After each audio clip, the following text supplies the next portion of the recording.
Boa noite a todos.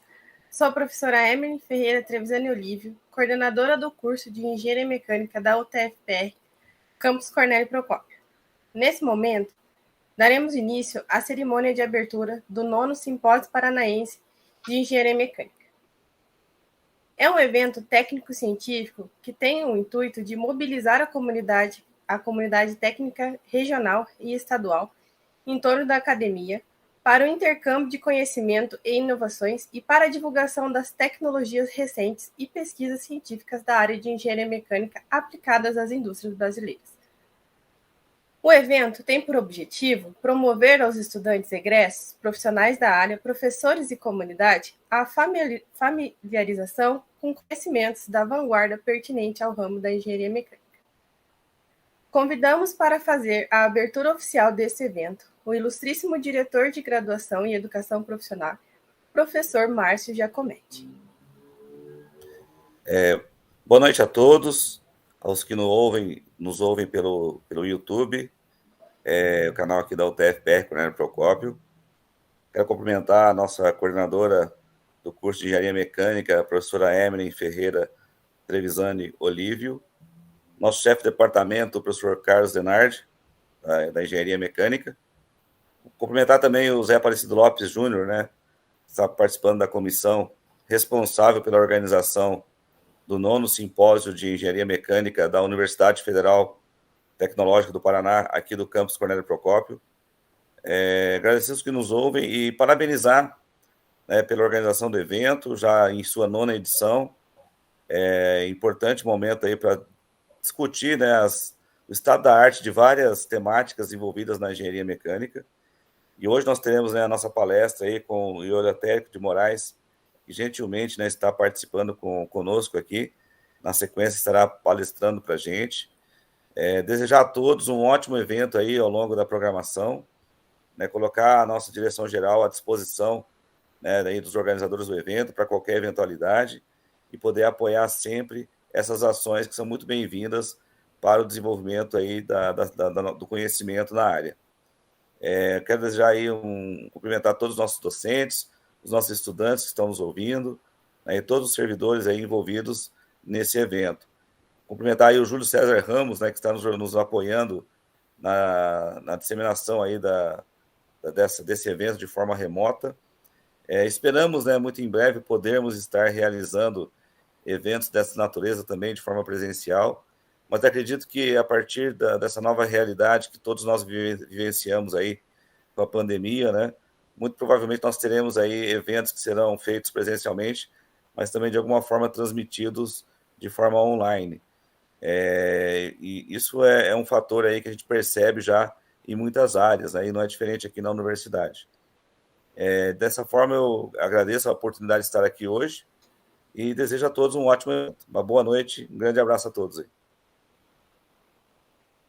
Convidamos para fazer o uso da palavra o ilustríssimo chefe de departamento da mecânica, professor Carlos Denardi. Muito obrigado, Emily. Cumprimento a todos que estão nos assistindo aí via YouTube, né?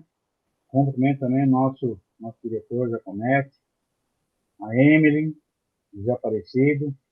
Cumprimentando hoje, revendo mais uma vez o nosso ex-aluno egresso e um grande colega, né, Eleutério. Temos pela frente aí também mais o Renan e a Micaela, né, que são egressos, alunos que nos enchem de orgulho, né? Então, eu queria dar as boas-vindas a todos que estão nos assistindo, que já chegaram, que estão por chegar, né? A mais esse evento, mais esse CITEM.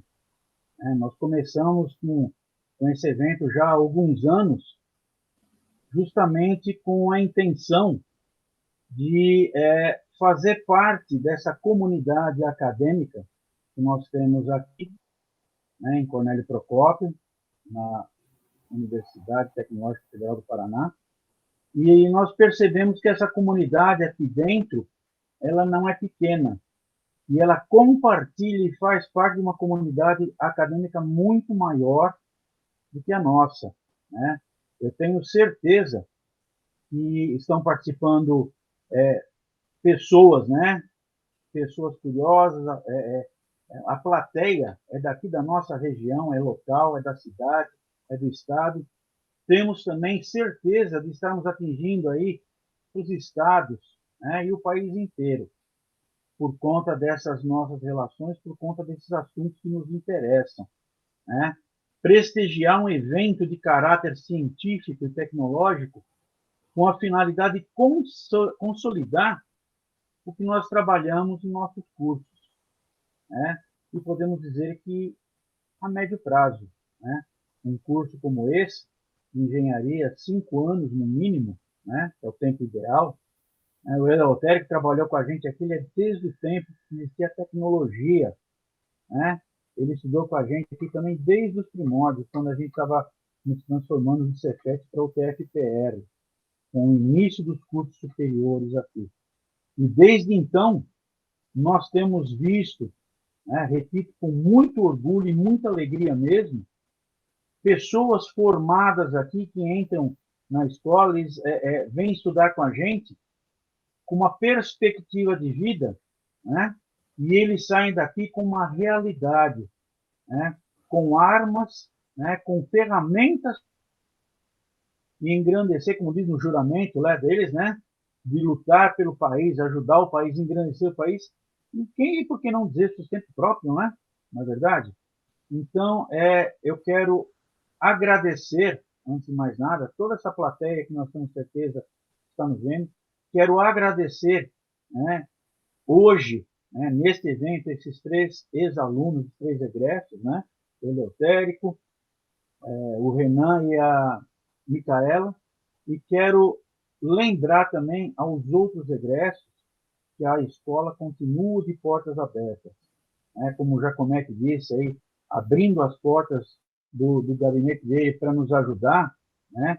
As portas dele, as nossas portas estão abertas para a comunidade, tanto a que não faz parte do nossos cursos, né? Mas como já estão formados, estão formados. Tá?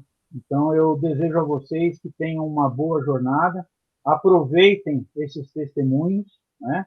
E que sirva para acabar revitalizando aquela sua perspectiva, aquele seu ponto de vista, aquela vontade que muitos têm em alcançar, aí, de ter uma formação superior para poder fazer alguma coisa pela sua vida, pelo seu país, pelo seu estado, né? Que possa nos ajudar aí e que você tenha esse incentivo agora, tá? Eu agradeço a todos vocês, né, a presença e desejo uma boa jornada. Agradecemos as palavras e daremos início à palestra de abertura do evento, que será proferida pelo aluno egresso Eleutérico de Moraes, que nos contará sobre a sua jornada acadêmica e sua carreira. Ele possui formação de técnico e tecnólogo mecânico pela UTFPR Campus Cornélio Procópio. Também é formado em administração de empresas e administração rural pela UEMP e engenharia civil pela Unopar. Possui pós-graduação em engenharia de manutenção industrial pelo Senai e está fazendo pós-graduação em programa de formação de gestores pela Unicuritiba. Atualmente é o gerente corporativo de pós-venda da empresa Cocamar Máquinas, concessionária John Deere.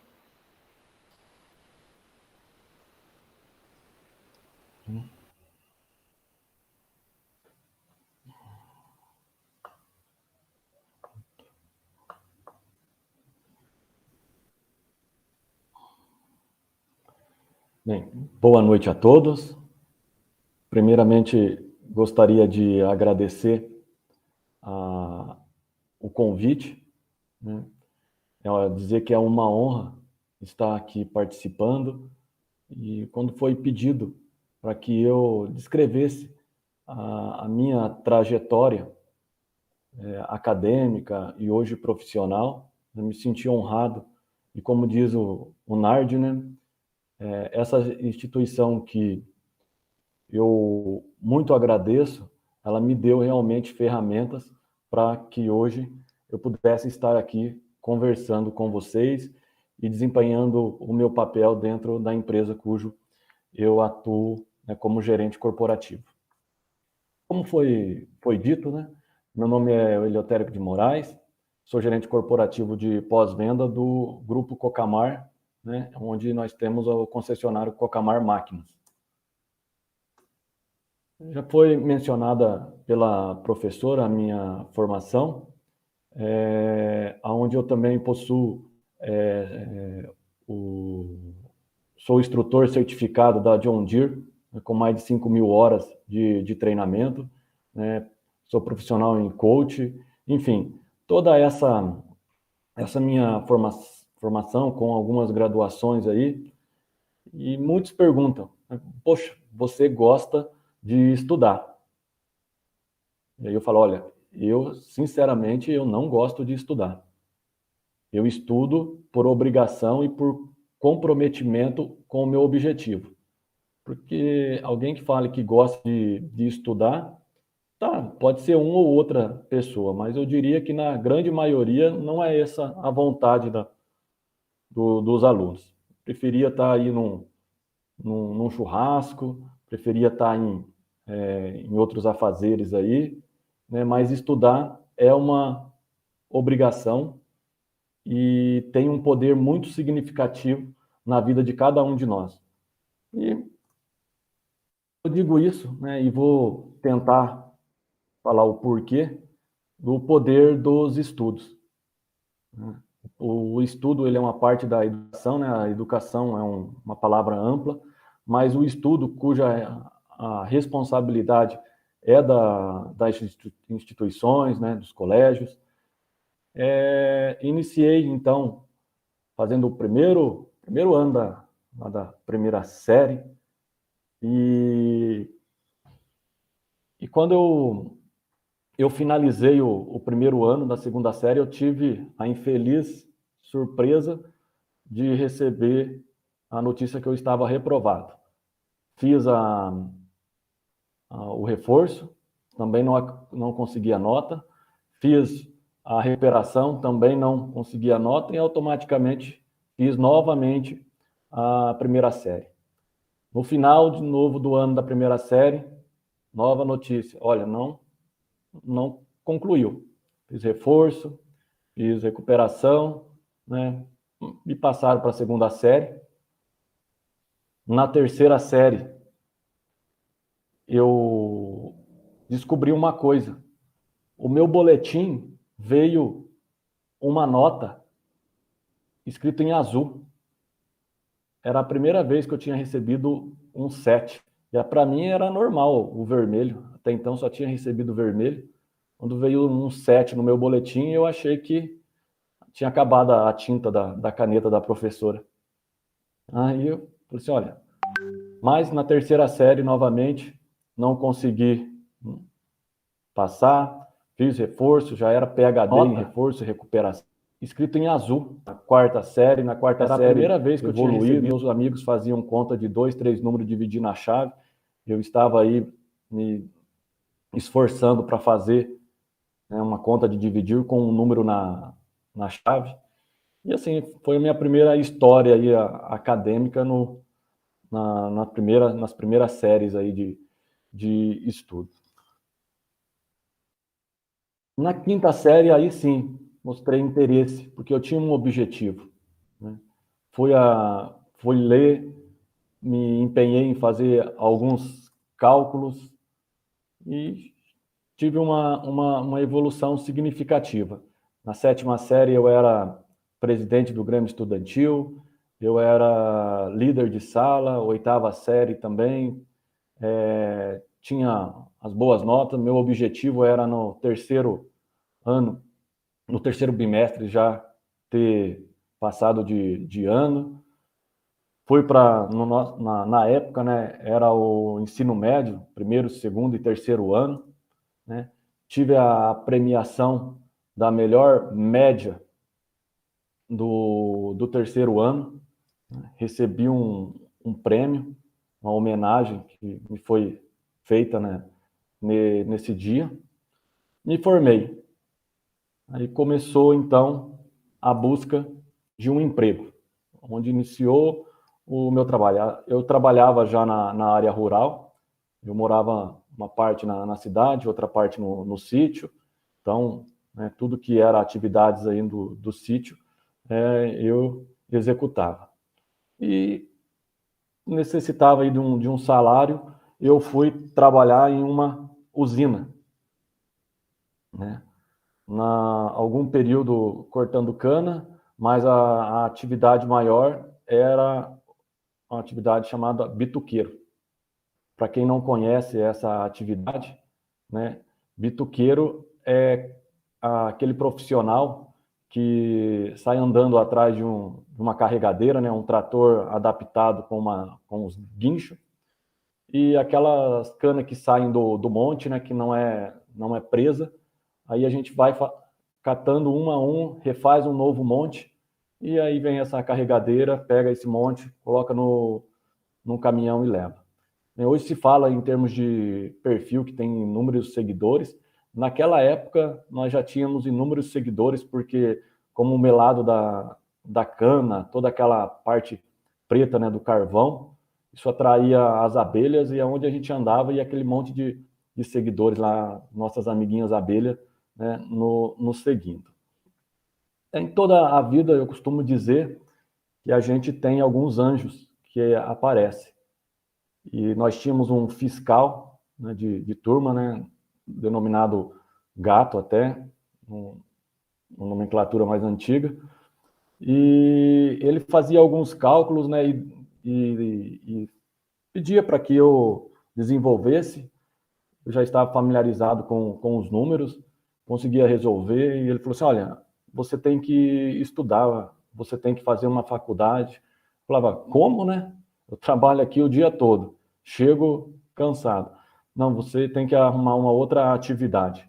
Volta para o sítio lá, vai trabalhar, e daí você tem que estudar. Falei, não, eu não vou voltar, não, eu vou trabalhar. Tinha recebido já quase um salário já por mês. Vixe, estava feliz da vida, né? 17 para 18 anos aí, ganhando quase um salário mínimo. Aí a felicidade que ele me mandou embora, me dispensou. Falei, tá de brincadeira. Não, você vai estudar. Beleza.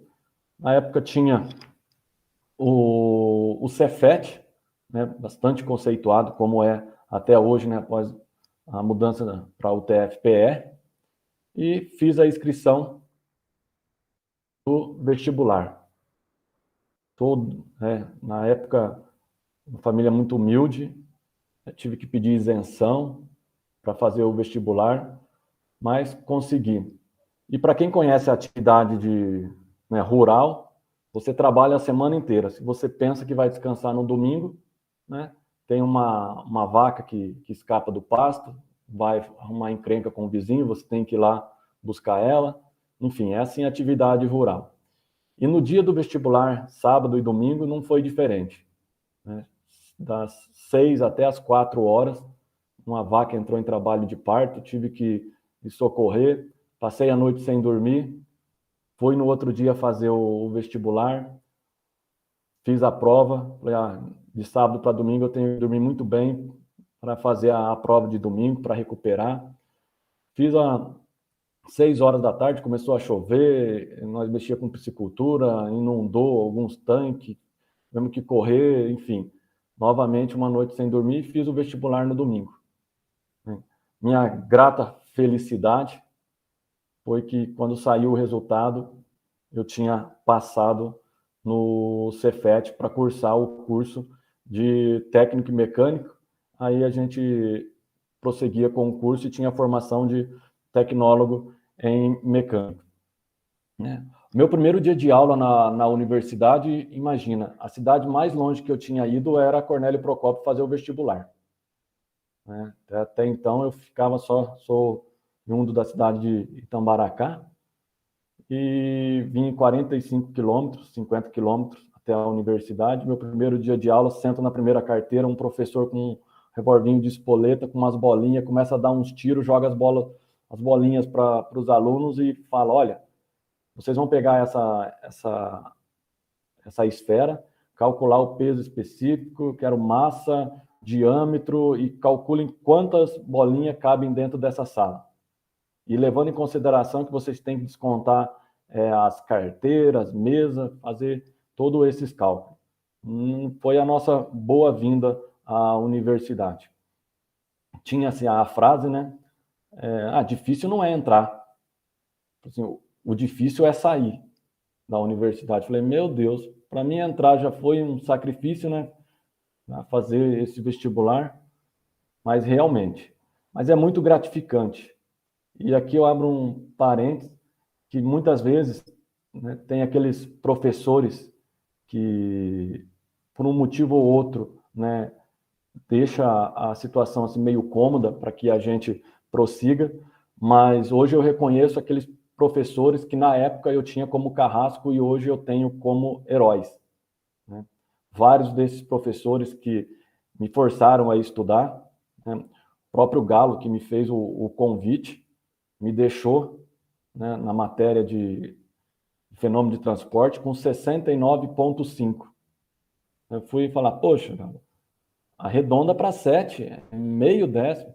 Minha calculadora redonda para baixo, 0,5 é para baixo, 0,6 é para cima. Então você vai para a recuperação. Falei, poxa vida, né? Mas tem uma história aí, passamos, e é gratificante hoje estar falando isso daí. Vim da roça, da parte rural, tudo isso que eu estou comentando para se ter uma visão das oportunidades, né? Muitos vê a dificuldade na oportunidade e outros vê a oportunidade na dificuldade. No meu caso específico, eu tinha que estudar 2 vezes. Eu tinha que estudar a matéria e tinha que estudar o ambiente que eu estava inserido, porque o meu ambiente era totalmente diferente. Ver um computador, né? Todos ali tinham familiaridade com o computador, ligar um computador. Eu não sabia nem onde era o botão para ligar. Tinha que ficar olhando, observando como é que os meus amigos ali, colegas de classe, iriam fazer para ligar o computador para que eu ligasse. Então, navegar era quase que... Mas fui estudando, meus companheiros, professores me incentivando e consegui, né, fazer essas atividades. Novamente, de apresentação de trabalho, eu lembro que no primeiro período teve uma apresentação de trabalho, eu tive que fazer. Eu não sei, eu acho que eu não infartei na época por conta que era mais novo, né, fazia atividade física. Fiquei 2 semanas praticamente sem dormir porque eu iria apresentar um trabalho. Mas, apresentando o trabalho, a professora falou, olha, você tem que apresentar aquilo que você entende. Eu falei, tá, mas eu não entendo nada do que eu estou fazendo. Eu via meus colegas de classe falando de torno, falando de fresa, falando de retífica, né, paquímetro, micrômetro. Esse não é meu mundo.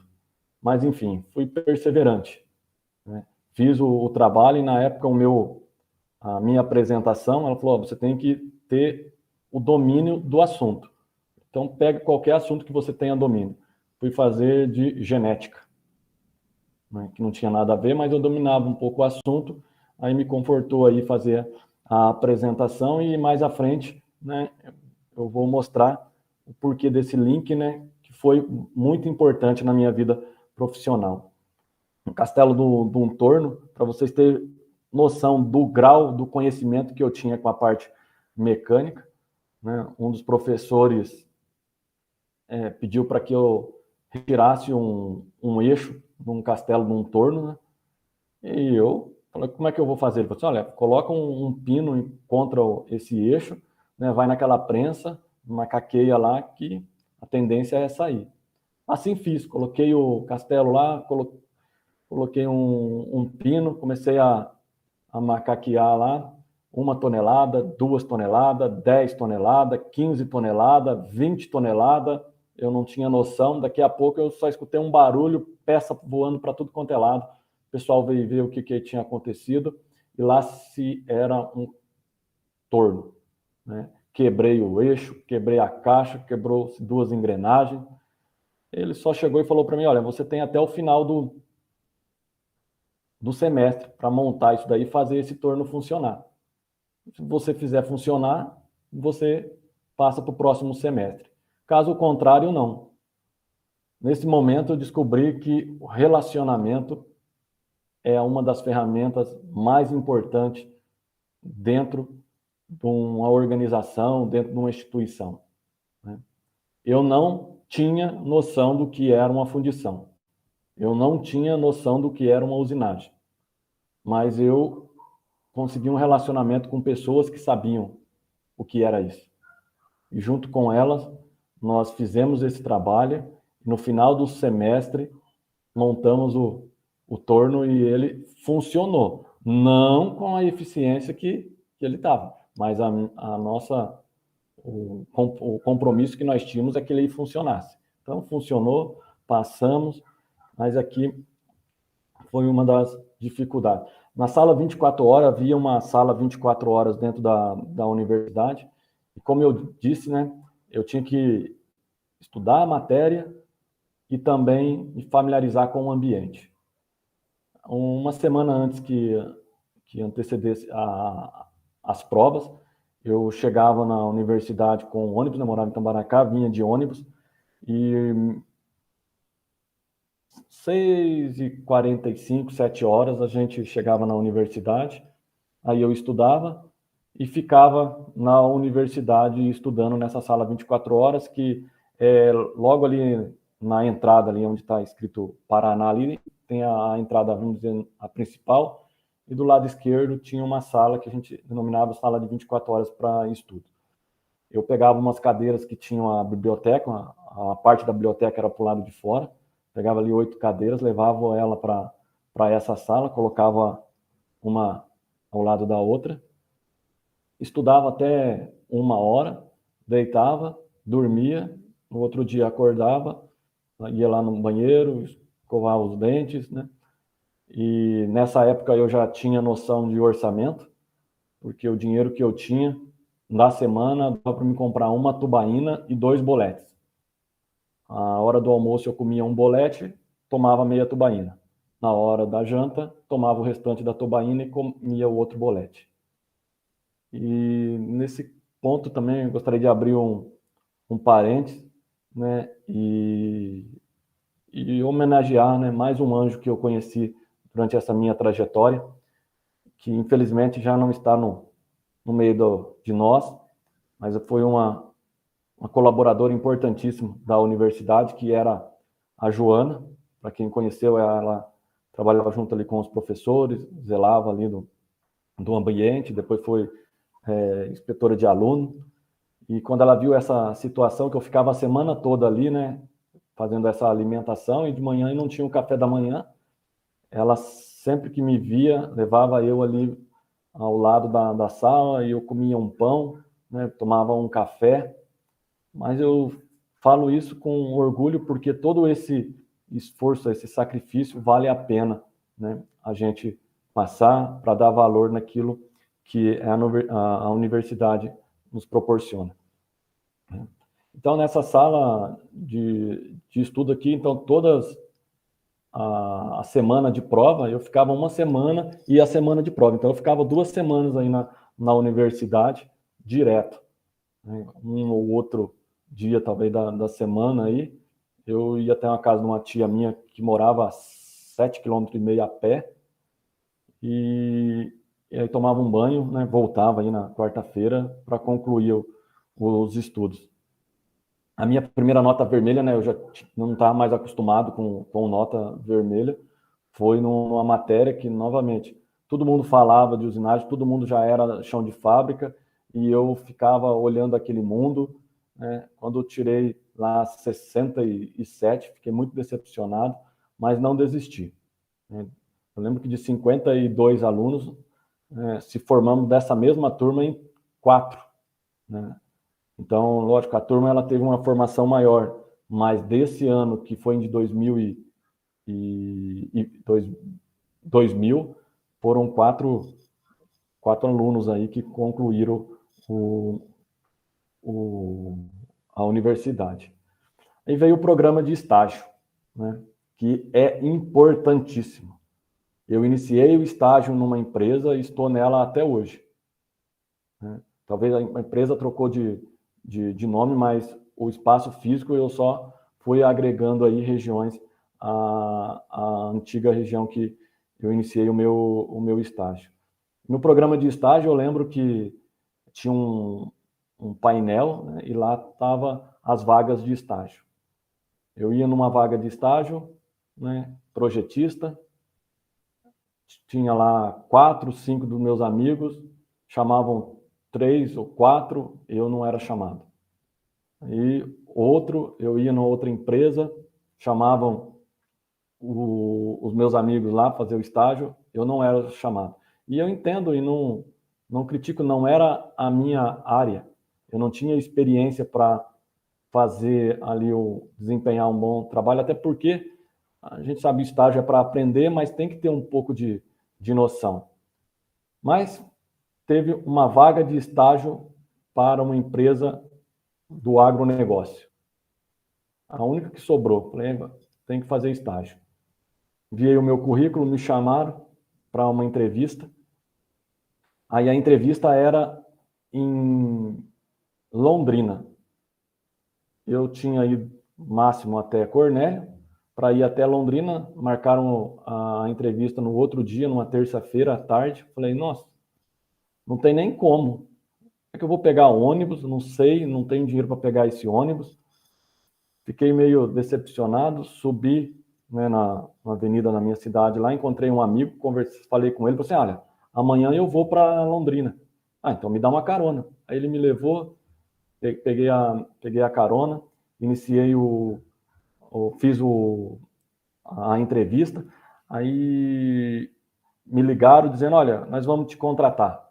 A bolsa de estágio era 35% de um salário mínimo. Eu falei, não, para mim é tranquilo, mas tem que vir para Londrina. Eu falei, como é que eu vou para Londrina? Olha, tem uma empresa de vocês aqui em Cornélio, não seria possível vocês me deixarem aqui em Cornélio? Ah, não é possível. Mas uma hora depois me ligou e falou assim, olha, sim, nós conversamos com o gerente da unidade aí, e você vai lá e conversa com ele para iniciar o estágio. Iniciei o estágio dia 2/2 de 2002, né, na empresa chamada McVerde. Era a concessionária John Deere. E aí eu entrei como estagiário. Fiz o programa. Com 2 meses de estágio, me convidaram para fazer um treinamento no Rio Grande do Sul.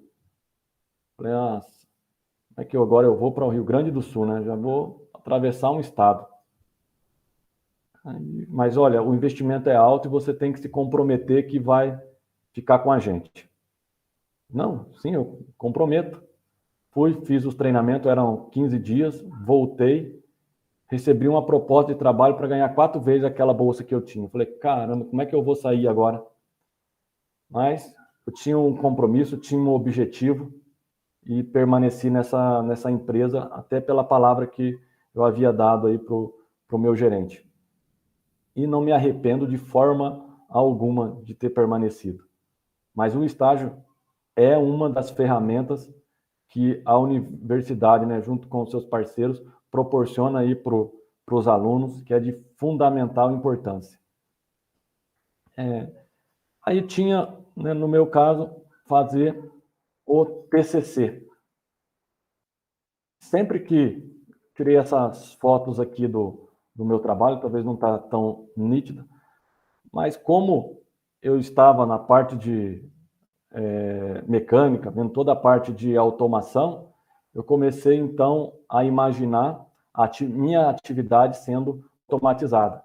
Nós tínhamos uma piscicultura e eu... Oi? Eu estou apresentando.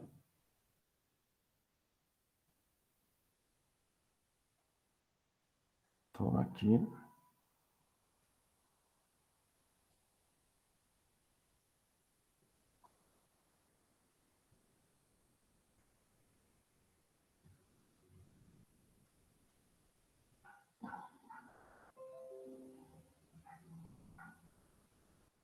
Ok. Uhum.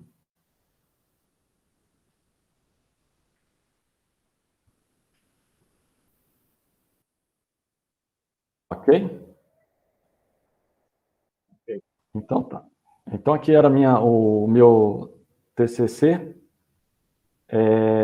aonde então eu imaginava qual seria o projeto que eu iria fazer para automatizar aquele serviço que eu fazia lá na parte rural. E desenvolvemos um alimentador automático, né?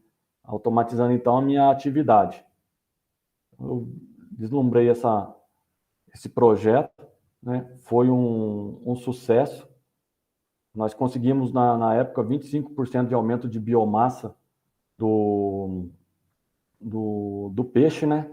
Porque nós tínhamos até então, fazia 2 vezes o trato da alimentação dos alevinos por dia, e com esse sistema a gente conseguia programar e fazer até 8 tratos ao dia, o que aumentou aí significativamente a biomassa dos peixes, né?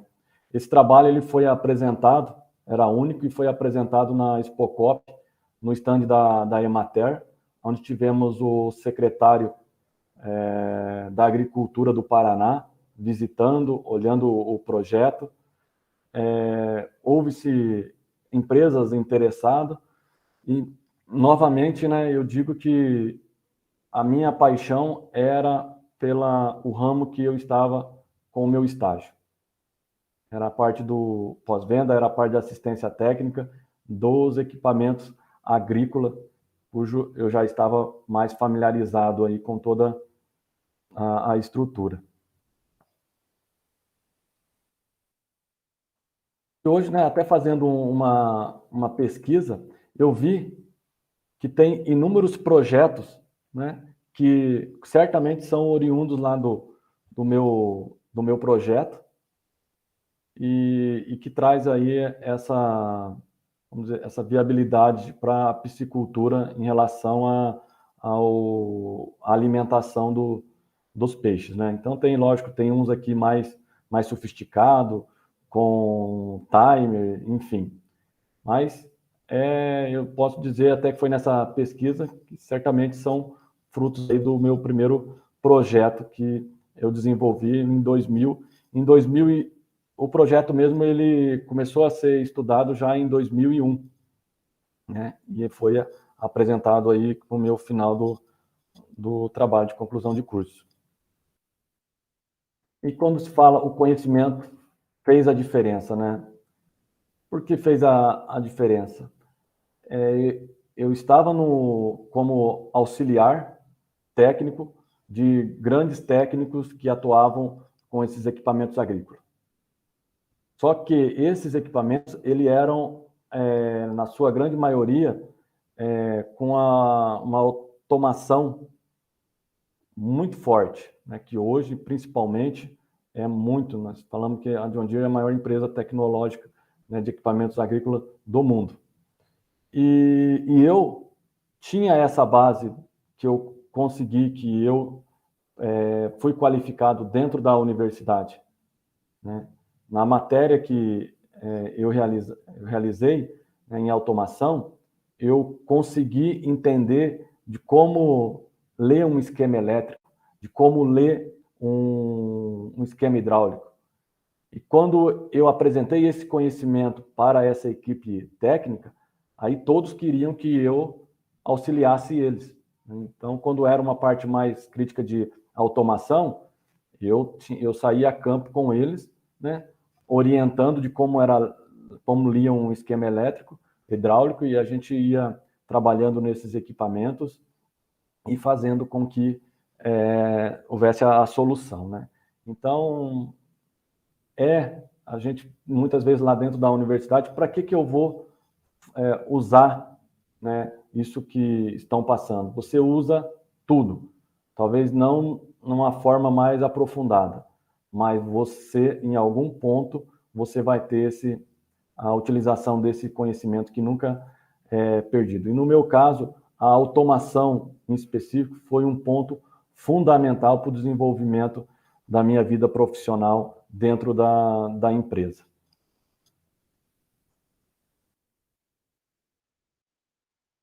Aí, minha primeira apresentação, tinha um produto, nós tinha um grupo de clientes, uns 40 clientes, o técnico responsável pela apresentação deu um problema, um contratempo, não pôde participar, o gerente falou, você fala? Olha, eu falo. Rapidamente corri, vi alguns conceitos no manual do operador, tinha uma caixa de som ali, aí se reunimos e nesse momento veio a imagem da minha apresentação de quando eu estava na UTF-PR, né?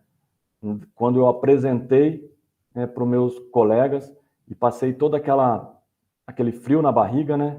Mas eu vi que quando a gente dominava o assunto, as coisas iam naturalmente na apresentação. E aqui foi um desafio, uma oportunidade, aonde eu meio que de reserva ali, fiz a apresentação e já de imediato fui convidado a fazer outras apresentações de outros produtos e assim foi inúmeros produtos, treinamentos.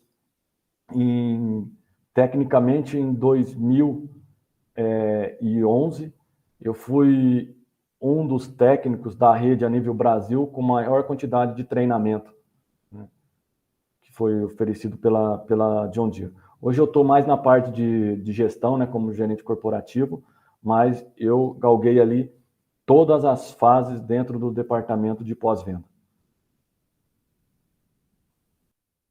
A minha trajetória profissional, né, dentro da empresa cujo eu atuo, foi o estágio, como eu disse, de extrema importância. Passei depois para auxiliar técnico, fui consultor técnico C, consultor técnico B, fui consultor técnico A, que daí é um nível maior entre os técnicos, né?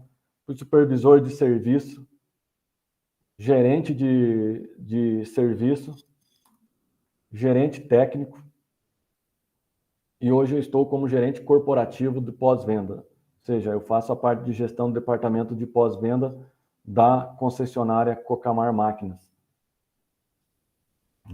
Então, assim, eu tenho a noção desde do estágio, desde o que é ser um auxiliar, até ser a parte de gestão hoje dentro da empresa. E como eu disse lá no início, né? É gostar de estudar. Não, é ver o objetivo. Quando eu era técnico, eu tinha que ter um curso técnico. Fiz pós-graduação em manutenção industrial. Quando eu passei a parte de supervisor, eu tinha que ter os cursos técnicos, porém eu também tinha que ter uma visão de gestão. Fiz administração. O fato de eu fazer a engenharia civil, ela veio de um sonho, né, que eu tenho projetos aí futuros, mas hoje faço pós-graduação em gestão e também, terminando, já tenho previsto fazer engenharia de segurança do trabalho, que é uma outra graduação aí que vai vir auxiliar aí no meu dia a dia. Trabalho hoje na empresa, como eu disse, Cocamar Máquinas, né? Ela foi eleita pelos colaboradores e reconhecida pelo Kincentre pelo o segundo ano consecutivo como uma das melhores empresas para se trabalhar no mundo, né? Então, eu digo que não existe funcionário 50% trabalhando numa empresa 100%. Né? Então, tem que ser funcionário 100% dentro de uma empresa 100%. Né? E fomos reconhecidos esse ano, né, como número 1. Nós somos a concessionária, aliás, a Cocamar é a primeira cooperativa, né, a melhor cooperativa do Brasil. Então, fomos reconhecidos esse ano. Isso nos orgulha muito, porque é um reconhecimento dentre as cooperativas, e nós, como concessionários, estamos inseridos dentro da cooperativa, né? Esse reconhecimento que muito nos orgulha, e até como o Fly aí diz, né, é um reconhecimento de todos os colaboradores. Digo em relação à empresa, para a gente ter uma noção da empresa cujo hoje eu estou inserido, né? Nós temos 90% de engajamento. Engajamento é uma palavra, né, que eu diria até que foi modificada, porque é o comprometimento, né? Então, uma pessoa comprometida, uma pessoa engajada. Então, nós temos 90%. É altíssimo, para quem trabalha com esses números, sabe do que eu estou falando, né? Então, sabe do potencial que é essa empresa com esse número, e 92% de índice, né, de pesquisa da cultura centrada no cliente. Então, a visão que a gente tem do cliente, todo o nosso trabalho que é feito em cima dos nossos clientes. Nós, então, somos a concessionária que representa a John Deere. A John Deere hoje é a maior fabricante mundial de máquinas agrícolas e um dos maiores fornecedores de equipamentos de construção do mundo, né? Então, quando se fala em tecnologia no campo, quando se fala em informação, em conexão, então o nome que vem na cabeça dos agricultores, né, que é o ramo onde eu estou inserido, é a John Deere. E assim, eu gostaria de trazer que foi até benéfico, né, porque eu lembro que quando tinha essa vaga de estágio, ninguém queria ir fazer estágio no agro. Eu conhecia assim um pouco do agro, mas também não estava familiarizado com toda a tecnologia que o agro esperava, né? E talvez eu não tive concorrência, né, no estágio, porque muitos pensam que o agro é assim, né? A ferramenta que nós temos é uma enxada, né, jogando ali formiga no pé, tomando sol. E essa é a visão, que, lógico, não é a maioria, porque hoje está bem conceituado o agro, mas essa é a visão que muitos têm. E não é assim, né? A nossa realidade hoje no agro é todos os equipamentos conectados. Eu consigo, no meu celular, verificar a localização do equipamento. Eu consigo saber se ele está em trabalho, se ele se está deslocando, se tem algum código de falha, se tem algum erro, se ele aumentou a temperatura, né, e o operador não parou, eu consigo fazer esse gerenciamento. Conseguimos saber qual que é a produtividade em tempo real que aquele equipamento está colhendo, qual que é a taxa de pulverização. Os nossos equipamentos, eles têm a tecnologia muito superior de qualquer veículo, de uma Ferrari top, né? Você consegue fazer uma linha, né, fazer um caminho com um equipamento desse, errando no máximo 2,5 centímetros.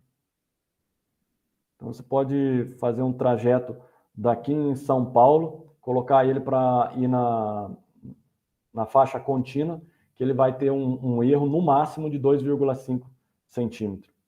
E a gente consegue ir monitorando ele todo durante o teu percurso. Uma nossa realidade hoje que mudou, e a instituição ela tem uma responsabilidade muito grande, né? Os institutos, colégios, instituições, universidades, que é qualificar os profissionais que aqui atuam, né? Não somente na parte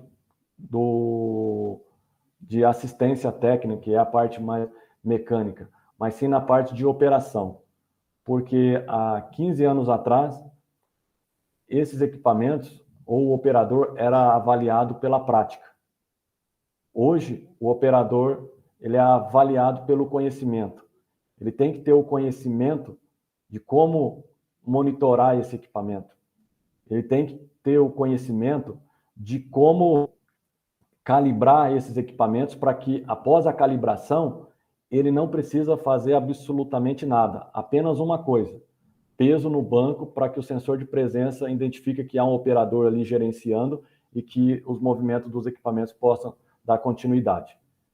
Mas antes disso, ele precisa ter o conhecimento para fazer toda essa calibração, fazer todos esses ajustes aí, informando ao equipamento o que ele precisa realizar. Para vocês terem uma ideia, uma forma assim meio ampla, imagina um equipamento lá no campo, né? Essa coletadeira, a gente chama de Expert Alert, são alguns sinais que o equipamento, ele é sensoriado, ele emite, né? Tem uma placa, ela faz um gerenciamento desses sinais e com a base de dados fala, olha, os equipamentos que apresentam esses sintomas, o resultado é a quebra de tal item ou a falha de tal componente. Então, antes que esse componente falhe, né, é emitido um sinal para um centro de suporte, o call center, né, que a gente chama de tech, né, onde tem toda essa base de dados. No caso aqui, esse centro de operações ele está dentro do concessionário, onde a gente monitora e talvez, em alguns casos, antes que o equipamento pare, nosso técnico ele já chegou nesse equipamento fazendo a manutenção ou o ajuste para que esse equipamento não tenha esse tempo de parada, de aguardo peça ou aguardando o técnico. Então, essa é a nossa assistência. E hoje, quando eu me vejo lá iniciando a universidade, e hoje a tecnologia e como era o conceito do agro e a evolução que tem hoje e a evolução que ainda está por vir.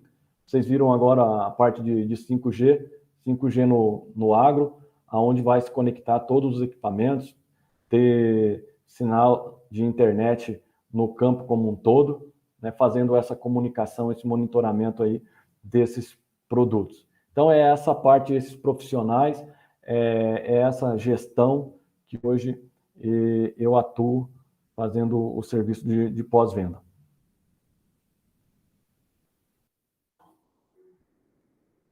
Quando eu disse que as instituições, né, têm um papel fundamental, e destaco aqui a UTF-PR, onde nós já temos alguns projetos para estar realizando treinamentos, qualificando aí a comunidade, alunos, né, demais interessados a estar executando essas atividades aí no campo, né, eles precisam entender de quais são as regulagens. Porque se você olhar um equipamento e não souber calibrar ele para que faça o teu trabalho, você vai ter que fazer tudo manualmente, né? E isso não é interessante, não te dá eficiência operacional. Você precisa entender.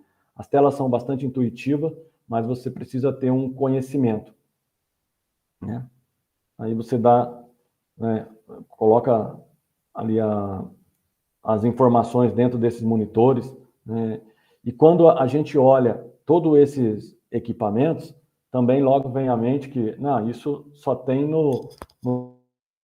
Não, a tecnologia hoje ela é bastante globalizada.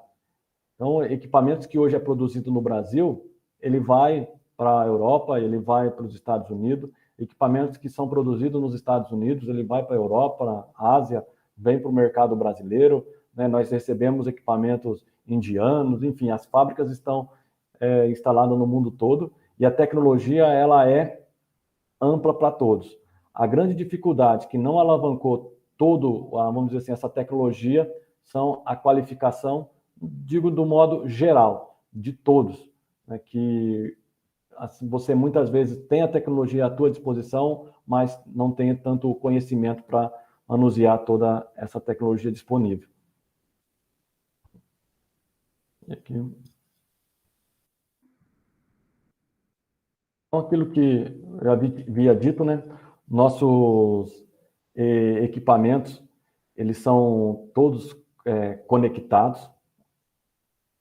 Então, toda a falha, todo o gerenciamento de manutenção, nós temos aí a manutenção preventiva, né, a corretiva, manutenções aí de alto nível, e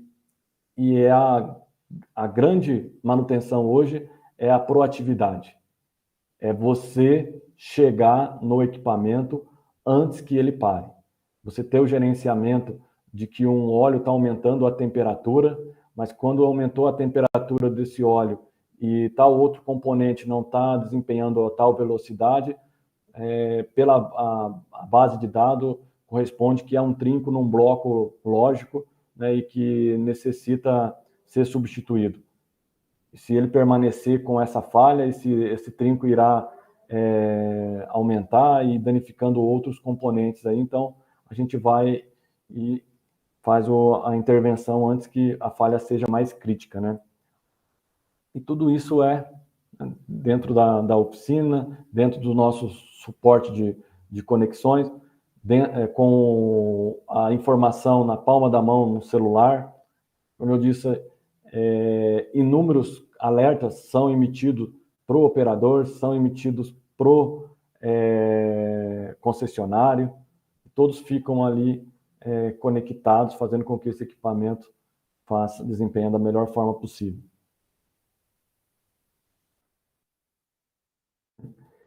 E daí, como foi a minha trajetória, né? Agradeço aos professores, como eu disse, que sempre incentivaram ao estudo, sempre foram um motivo, né, de inspiração, e alguns professores que saíam fazer mestrado, doutorado, fazer toda essa qualificação, e muito grato. E nessa caminhada, né, como eu já disse, relacionamento é uma das palavras-chave. Você tem um relacionamento a nível instituição, você tem um relacionamento empresarial, você tem um relacionamento de extrema importância. E como eu disse, comprometimento, que hoje se mostra engajado, também é uma das palavras-chave, que, lógico, relacionamento temos outros nomes, comprometimentos tem outros nomes que são falados, engajamento, enfim, mas eu tenho, desde o início, quando eu iniciei na universidade, essas duas palavrinhas que eu carrego comigo, né, para a minha vida profissional e pessoal. Então, essa é a minha trajetória, né, dentro da universidade. Como dito, a UTF, ela foi a base. Se hoje eu ocupo o cargo que eu tenho dentro da empresa, eu tenho como base a UTF. Porque tudo aquilo que era mencionado lá fora, eu tinha, em algum momento, um conhecimento adquirido ali dentro da UTF. E mesmo após fazer outras graduações, né, a base era tanto de cálculo como conhecimento de energias e fluidos, enfim, toda essa parte que envolve a mecânica. Isso me deu bastante alicerce para ter um sucesso hoje dentro da empresa. Como eu disse, né, fui considerado já um dos técnicos com maior treinamento dentro do concessionário, convidado várias vezes para fazer projetos, ou discutir projetos importantíssimos dentro do portfólio a nível Brasil, né? E isso muito nos honra. Obrigado a todos aí, espero que consegui transmitir aquilo que foi solicitado da minha trajetória, da minha vivência profissional aí, e da empresa cujo eu trabalho e do meu dia a dia aí profissional.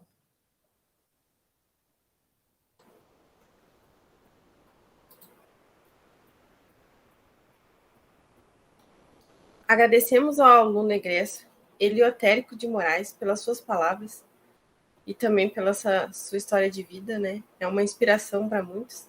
E nesse momento, abrimos para as perguntas.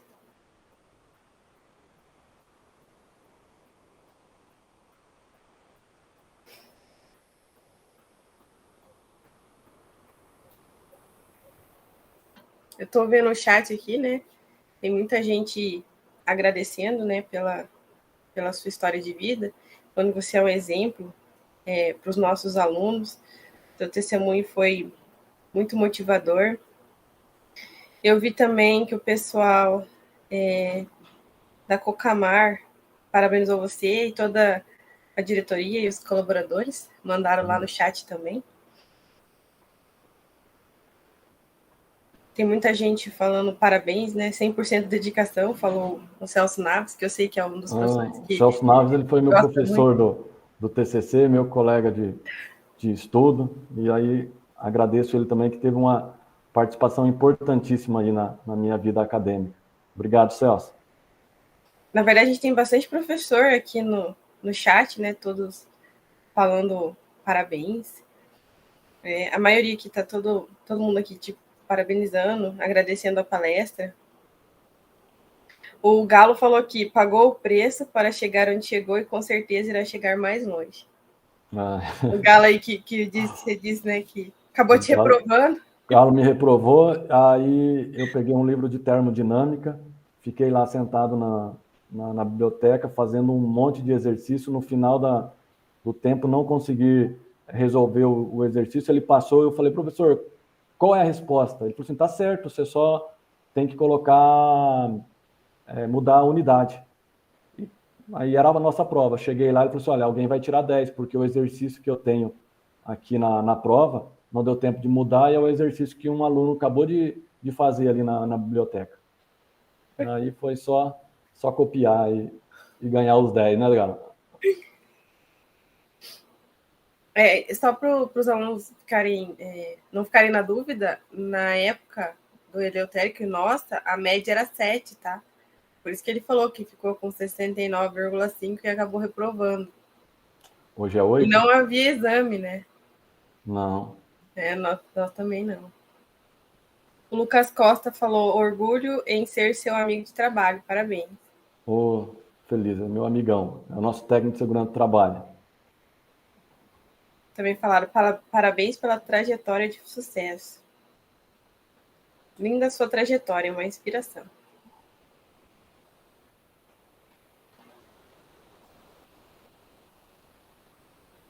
O Gerson falou: parabéns, Eleutério, grande história de sucesso e obrigado por compartilhar suas experiências. Obrigado.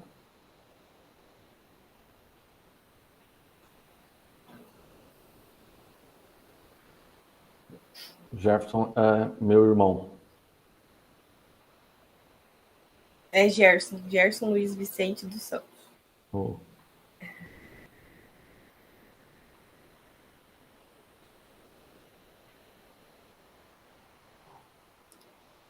Eu acho que é isso. O pessoal aqui está muito feliz, parabenizando você. E acho que ninguém vai ter alguma dúvida ou alguma pergunta.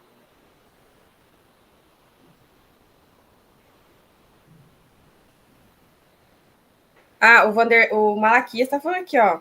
O torno Nardini funcionou bem depois que você arrumou. Malaquias foi que usinou o nosso eixo. Malaquias era o rei do cálculo. Vocês estudaram junto?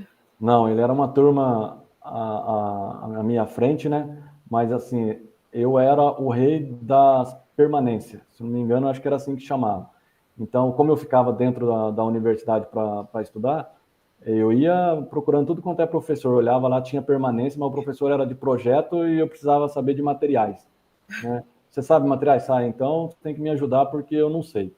E assim, a gente buscava um NARD, né, Galo, o Jefferson, Genésio, enfim, todos os professores aí da época, né, faziam as permanências, e tinha alguns assim que eu era tão, né, quase chato, né, que eu passava de um lado, o outro já passava para o outro, né, que não queria muito encontrar eu não, porque sabia que eu ia pedir permanência.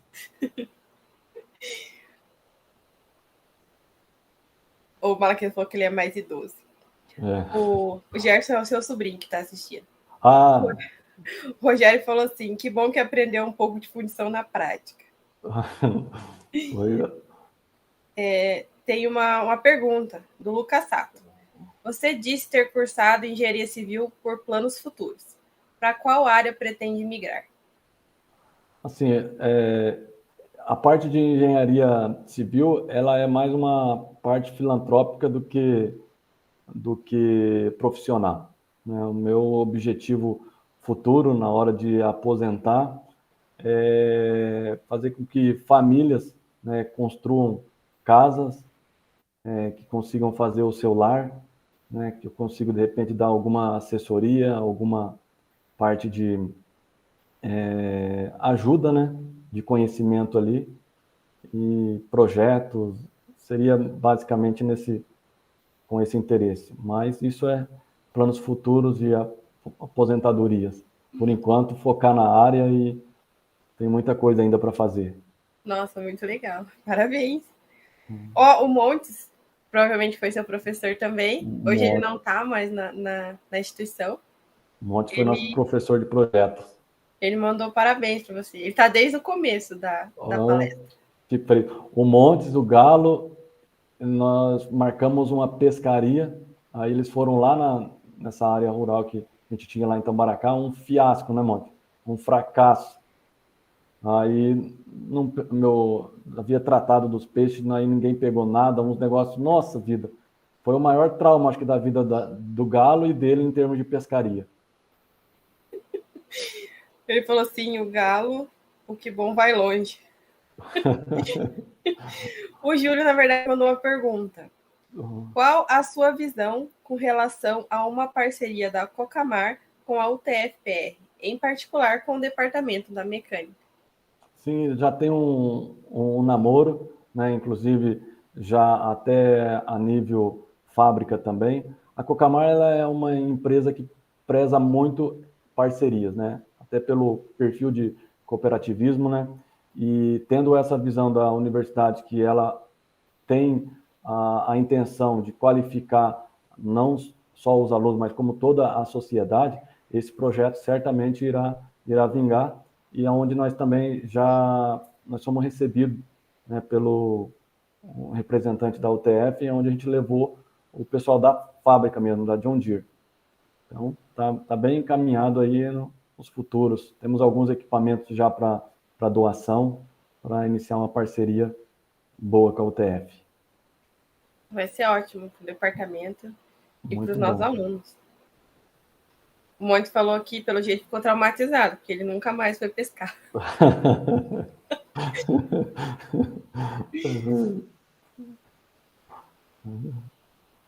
Só vou aguardar ver se mais alguém tem alguma pergunta. Ok. O Júlio falou que espera que esse namoro vire um casamento aí. Com certeza. Departamento. Vai fazer boldas de diamante depois de casar. Espero que sim.